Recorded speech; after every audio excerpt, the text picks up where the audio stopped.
సాక్షాత్తు పరమశివునికి మరియు నాగుపాముకి మధ్య సంబంధం తెలియాలి అంటే ఒకప్పుడు ఒక చీకటి అరణ్యంలో ఒక చిన్న నాగుపాము జన్మించింది.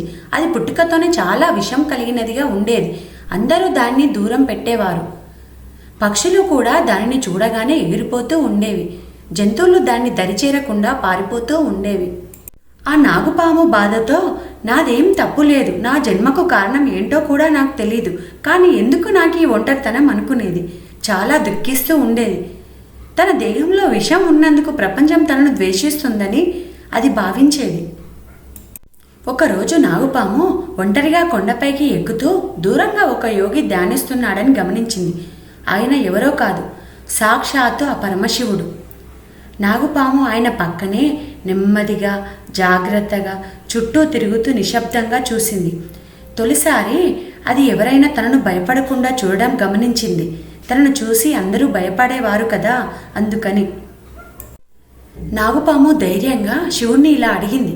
ప్రభు, నన్నెవరూ ప్రేమించరు, నా శరీరం విషంతో నిండింది, నేను ఒక పాపిగా పుట్టినట్టేనా అని అడిగింది.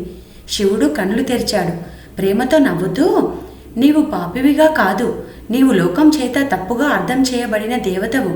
నీవు విషాన్ని ధరించావు, అదే నీ శక్తి, అదే నీ బాధ, కానీ అది నీ శాపం కాదు అని నాగుపాముతో చెప్పాడు.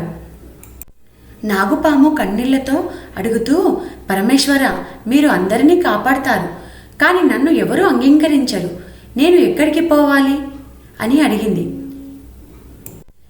అప్పుడు శివుడు తన కంఠస్థానాన్ని చూపించి, ఇకపై నీవు నా కంఠంపై నివసించు, నా కంఠంపై ఉన్న నిన్ను లోకం తలవంచి చూస్తుంది.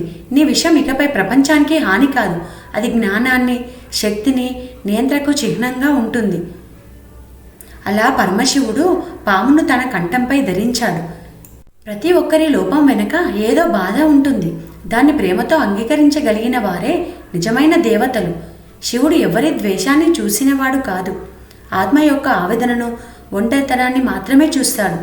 ప్రేమ, అంగీకారం, ఆదరణ, ఇవే నిజమైన మార్పులు తెస్తాయి. మీకు ఈ వీడియో నచ్చితే లైక్ చేయండి, మీ మిత్రులతో షేర్ చేయండి.